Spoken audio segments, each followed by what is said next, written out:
പ്രശാന്തസുന്ദരമായ പ്രശാന്തസുന്ദരമായ പാടശേഖരം, മനോഹരമായ നെൽകൃഷികളും നെൽപ്പാടങ്ങളും കാണാൻ എന്തു ഭംഗി. ഒരു ദിവസം മധുസൂദനൻ ആ നടവരമ്പിലൂടെ നടന്നു വരികയായിരുന്നു. അങ്ങേ തലയ്ക്കിൽ നിന്നും ഒരു പെൺകുട്ടി നടന്നു വരുന്നുണ്ടായിരുന്നു. അത് മറ്റാരുമായിരുന്നില്ല, ആ നാട്ടിലെ സമ്പന്നനായ രാജശേഖരൻ മുതലാളിയുടെ മകളായിരുന്നു ശ്രീലക്ഷ്മി. അവൾ വിദ്യാസമ്പന്നയാണ്. മധുസൂദനൻ നല്ല വിദ്യാഭ്യാസമുള്ളവനാണ്. മധുസൂദനൻ ഒരു പാവപ്പെട്ട കുടുംബത്തിലെ അംഗമായിരുന്നു. ആ കുടുംബത്തിൻ്റെ ഭാരം മുഴുവൻ, ഉത്തരവാദിത്വം മുഴുവൻ അദ്ദേഹത്തിലായിരുന്നു. പക്ഷേ അയാൾക്ക് കാര്യമായി ജോലിയോ വരുമാനമോ ഒന്നും ഉണ്ടായിരുന്നില്ല. അയാൾ പലയിടത്തും അലഞ്ഞു, എങ്ങൊന്നും അയാൾക്കൊരു ജോലി കിട്ടിയില്ല. ഒടുവിലല്ല അയാൾ ഒരു തീരുമാനമെടുത്തു. അന്യനാട്ടിൽ എവിടെയെങ്കിലും പോയി എന്തെങ്കിലും ജോലി ചെയ്യാം. എന്ത് ജോലി ചെയ്താലും ആരും അറിയില്ലല്ലോ. അങ്ങനെ അയാൾ ഒരു ദിവസം നാട് വിട്ടു. പലയിടത്തും അലഞ്ഞു തിരിഞ്ഞ് അവസാനം സണ്ണി ജോസഫ് എന്ന മുതലാളിയുടെ അടുക്കലെത്തി. അയാൾ കാര്യങ്ങൾ പറഞ്ഞു. എന്തോ അയാൾക്കൊരു മനസ്സലിവ് തോന്നി. ശരി, നീ ഇവിടെ എന്തെങ്കിലും ജോലി ചെയ്ത് നിന്നോളൂ. അയാളുടെ ജോലിയുടെ ആത്മാർത്ഥതയും കണ്ട് സണ്ണി ജോസഫ് മുതലാളിക്ക് പതുക്കെ അയാളോട് ഒരു താല്പര്യം തൊടുത്തു തുടങ്ങി. അയാളുടെ വിദ്യാഭ്യാസത്തിന് അനുസരണമായ ജോലി അല്ലെങ്കിലും പതുക്കെ അയാൾക്ക് ജോലി ഉയർച്ച കൊടുത്തു. അങ്ങനെ കാലങ്ങൾ കടന്നുപോയപ്പോൾ ഒടുവിൽ മധുസൂദനൻ ആ സ്ഥാപനത്തിൻ്റെ മാനേജരായി മാറി.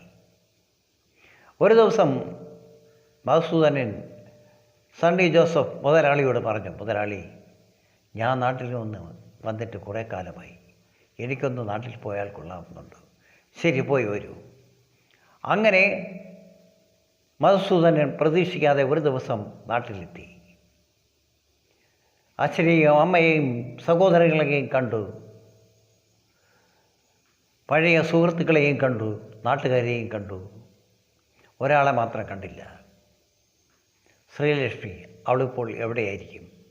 അവളുടെ വിവാഹം കഴിഞ്ഞ് അവളിപ്പോൾ കുട്ടികളുമായി കഴിയുകയായിരിക്കും. ആരോട് അന്വേഷിക്കണം, എന്ത് ചെയ്യണമെന്നറിയാതെ അയാൾ പകച്ചു. ഒരു ദിവസം രാവിലെ അമ്മയോട് പറഞ്ഞു, അമ്മേ, ഞാനൊന്ന് പുറത്തു പോകുന്നു. ശരി മോനെ.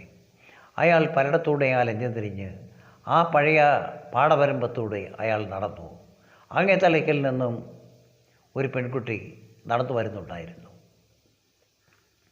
അത് മറ്റാരുമായിരുന്നില്ല, ആ നാട്ടിലെ സമ്പന്നനായ രാജശേഖരൻ മുതലാളിയുടെ മകളായിരുന്നു. അവളുടെ പേര് ശ്രീലക്ഷ്മി. അവൾ വിദ്യാസമ്പന്നയാണ്.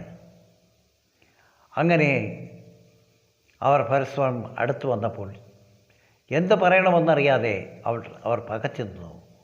ഒടുവിൽ മധുസൂദനൻ തന്നെ ചോദിച്ചു, എവിടെ പോയതാ? അമ്പലത്തിൽ പോയി. ആർക്ക് വേണ്ടി പ്രാർത്ഥിക്കാനാ? പ്രാർത്ഥിക്കേണ്ട ആൾ മുന്നിൽ തന്നെ നിൽക്കുകയില്ലേ? അയാൾ അമ്പരന്ന് പോയി. ഒടുവിൽ അവർ പരസ്പരം കൈകോർത്ത് നടന്നു. പല കാര്യങ്ങളും സംസാരിച്ചു. ജീവിതത്തെക്കുറിച്ചും എന്ത് ചെയ്യണമെന്ന് അറിയാതെ അവർ പകച്ചു. പല തീരുമാനങ്ങളും എടുത്തു. രാജശേഖരൻ മുതലാളി ഇതറിഞ്ഞു. ക്ഷുഭിതനായി എങ്ങനെയും മധുസൂദനെ വകവരുത്തുവാൻ അയാൾ തീരുമാനിച്ചു. പക്ഷേ ആ നാട്ടിലുള്ള എല്ലാ സുഹൃത്തുക്കളും മധുസൂദനോടൊപ്പം ഉണ്ടായിരുന്നു. അതുകൊണ്ട് രാജശേഖരൻ തമ്പിയുടെ ഒരു അഭ്യാസവും അവിടെ ചിലവായില്ല. ഒരു ദിവസം നാട്ടുകാരെല്ലാവരും കൂടി തീരുമാനിച്ചു, ശ്രീലക്ഷ്മിയുടെയും മധുസൂദൻ്റെയും വിവാഹം നടത്തണമെന്ന്. അങ്ങനെ ഒരു ദിവസം അവരുടെ വിവാഹം നടന്നു. വിവാഹം കഴിഞ്ഞു. മധുസൂദൻ്റെ വീട്ടിൽ ചെല്ലുമ്പോൾ മധുസൂദൻ്റെ അമ്മ നിലവിളക്കുമായി നിൽക്കുകയായിരുന്നു. അവൾ ആ നിലവിളക്ക് വാങ്ങി വലത് കാൽ വെച്ച് ആ വീട്ടിലേക്ക് കയറി. ആ വീട്ടിൻ്റെ ഐശ്വര്യമായി മാറി. രാജശേഖരൻ തമ്പി നിരാശനായി. എന്ത് ചെയ്യണമെന്നറിയാതെ അയാൾ പകച്ചു നിന്നു.